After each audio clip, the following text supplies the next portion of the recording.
Welcome back to the Crochet Crowd. We're going to continue our stitch along with the Simply Mesh top.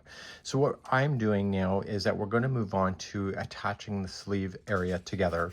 So as I left you in the last video, you should have finished on the wrong side, and your panel right now should look like this. And so for my size that I have here, it's a total of 24 inches from one side to another. Okay, so I'm doing the large, and if you're doing the small, then it was 21 inches from top to bottom, like this. You need to make sure, as I said in the last video, that you finished on the wrong side, because what we're going to do now is we're going to attach the sleeve area here with a flat stitch join, and we need to measure in a certain amount of distance in order to make that happen. So we're going to be covering that in today's video of attaching the sleeve.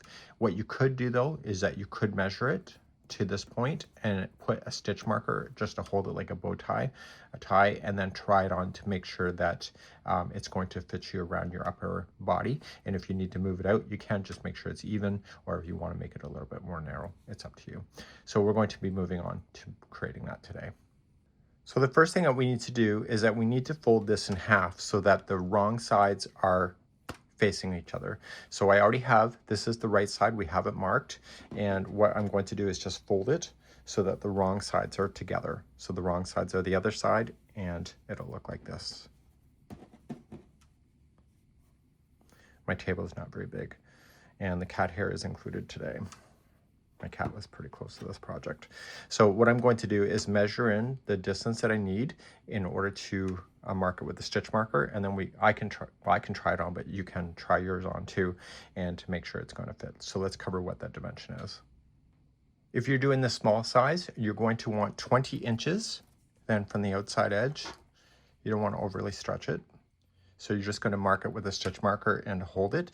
But if you're doing the large size like I am, it's 16.5 inches. Okay. So what I'm going to do is just put 16.5. So I'm going to put a stitch marker around that section there. So I'm just going to put a spare piece of yarn. I'm just grabbing something from the side here.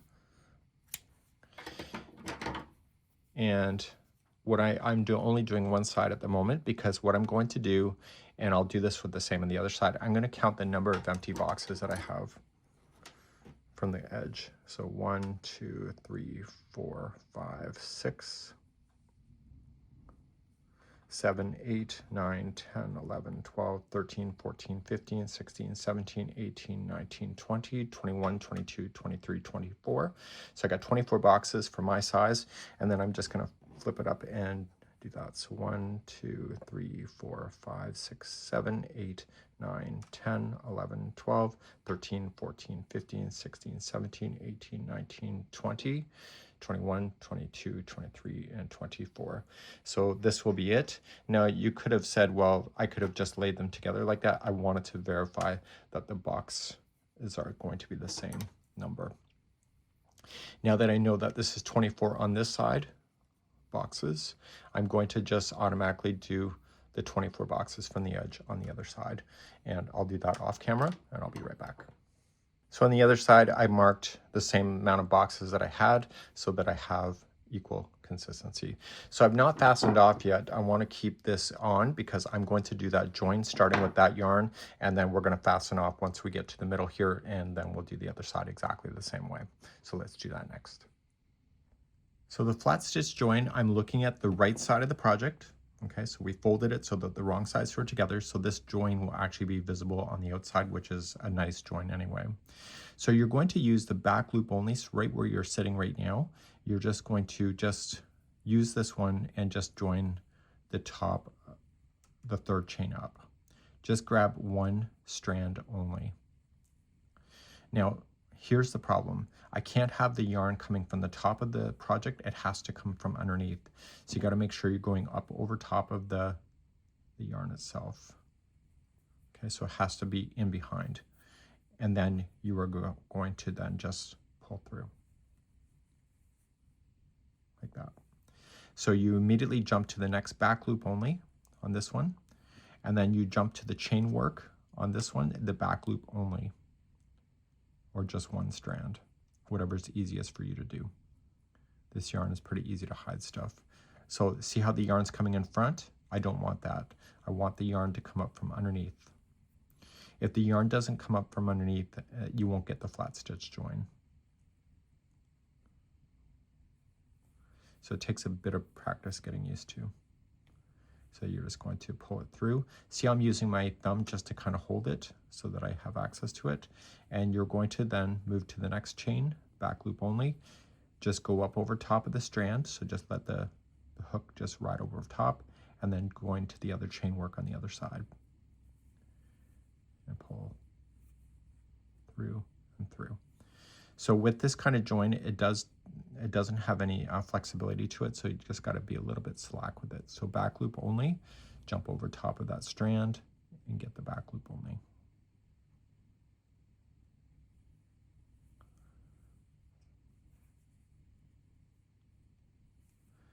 And so this causes the strand or the join to sink into the project, where if you single crocheted across, it would be appearing like a windowsill pane will be jumping off the project. So this makes it sink in, and it creates a nice join, just like you see. I know it's hard to see this on camera, but so back loop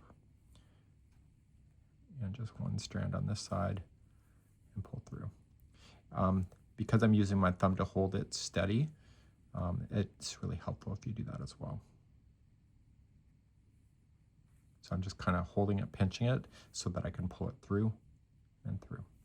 So I need you to go all the way to this stitch marker, and then we're going to fasten off there, and then we'll do the other side as well. So I'm getting to my box where I have it marked, and I am just going to continue into that box. Okay, I'm going to remove this, and what I'm going to do is I'm going to go to the double crochet after that box.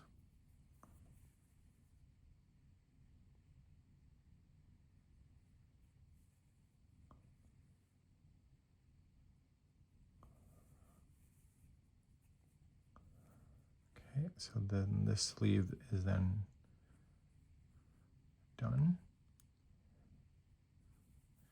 And this yarn is done as well.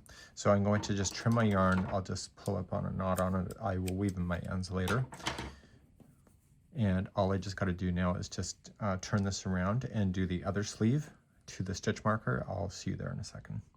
So I'm just going to attach some new yarn to the other side, right to the last one. I'm only going to go into a back loop only, and then match it to the back loop on this side. I'm just going to pull through to join it, and then I'm going to move along to the next back loop, and then I got to make sure that the yarn stays underneath.